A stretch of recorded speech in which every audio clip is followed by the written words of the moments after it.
Hello and welcome to News 500. I'm Stephen Allen. And I'm Erich McElroy. And these are the headlines. Labour promises not to borrow a single penny. They'll borrow trillions. Green Party plan equality lessons for 5-year-olds. Well, not all of them. Tennis star Andy Murray married longtime girlfriend Kim Sears. Inside bridal suite were cries of, "Come on, Andy!" It's good to have you back. I know you've been on holiday to America. Yeah, it was great. Oh, we've even got some home video of the trip.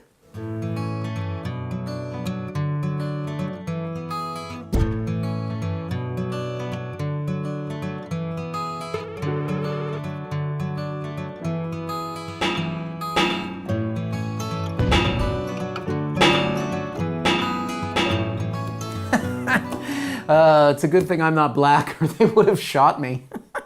You're back just in time for some election news. Oh, I know. It is so exciting. Hillary has finally announced she's running. We're talking about the UK election. Not everything is about America. Oh, but it will be really awesome if she wins. It means that America will get its first female elected leader. Yeah, we had one of those over here and that turned out really well. Plus, if Hillary is president, it means that Bill Clinton will be First Lady. Do you know what the main role of the First Lady is? It's to entertain foreign dignitaries' wives. Bill Clinton will be very good at that. I know, exactly. But the dry cleaning bill around the White House will be sky high. Let's get back to the UK election, where new data suggests people called Nigel are twice as likely to vote for UKIP, making it a good thing Adolf isn't such a popular name anymore. Liberal Democrat leader Nick Clegg has said he would not enter into another coalition, which makes sense since he probably won't be in Parliament. David Cameron promised a Tory government would end inheritance tax on family homes worth up to £1 million. The cuts will be paid for by increasing the spare bedroom tax for families living in council houses. Cameron said, "The poorest in society have a duty to help those who have been fortunate enough to be born into wealth through no fault of their own." Speaking of wealth, Nigel Farage has defended UKIP candidate John Langley, who is also known as porn star Johnny Rockhard. In a statement, the UKIP leader argued, "Mr. Langley will be a great asset during the election. We really need the votes of wankers." Johnny Rockhard. It's a good porn name. Yeah. What's your porn name? Stephen Allen. Well, what's the N stand for? None of your business. My porn name? Becky. A poll said that Ed Miliband will win the election, but that's not the best way to tell, as the poll was drinking vodka. Miliband does say he is ready to lead the country. He's just waiting for someone to tell him where. To find out more, we go to someone who's actually read the Labour manifesto, Ria Lina. Hi, Steve.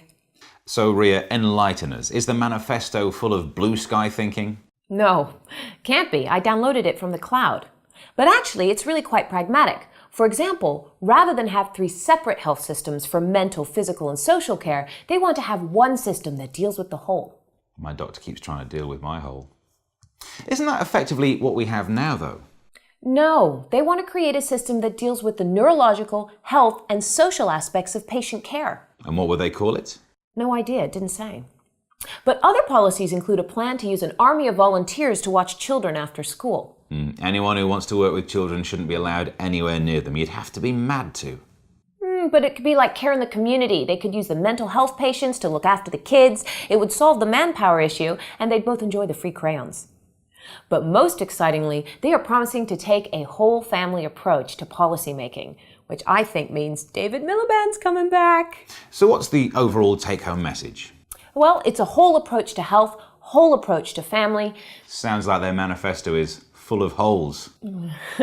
Well, at least they're sticking to a realistic approach to politics. Apparently, if we vote Labour, Britain can be better.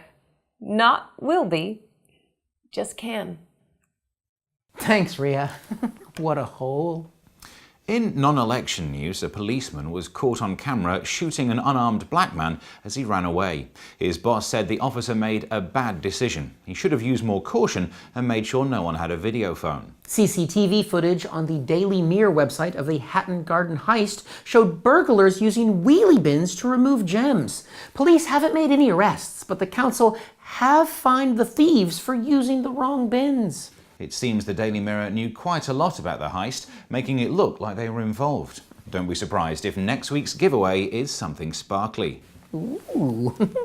As part of the crackdown on health tourism, the Department of Health announced that you will have to establish Britishness before getting any NHS treatment. For example, patients will have to name Henry VIII's wives to get a gastric band and recite the Magna Carta to get treatment for their hole. And finally, Madonna performed her first stand-up comedy set on television in America. It's a hard business to make money in. Luckily, she's already got something to fall back on. 3 steps at the Brit Awards. That reminds me, did you see Madonna snog that R&B singer Drake? No. If you've not seen the video, it was a bit like watching the Dementors in Harry Potter, only less sexy. And more dusty.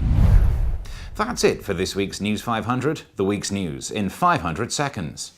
Hole.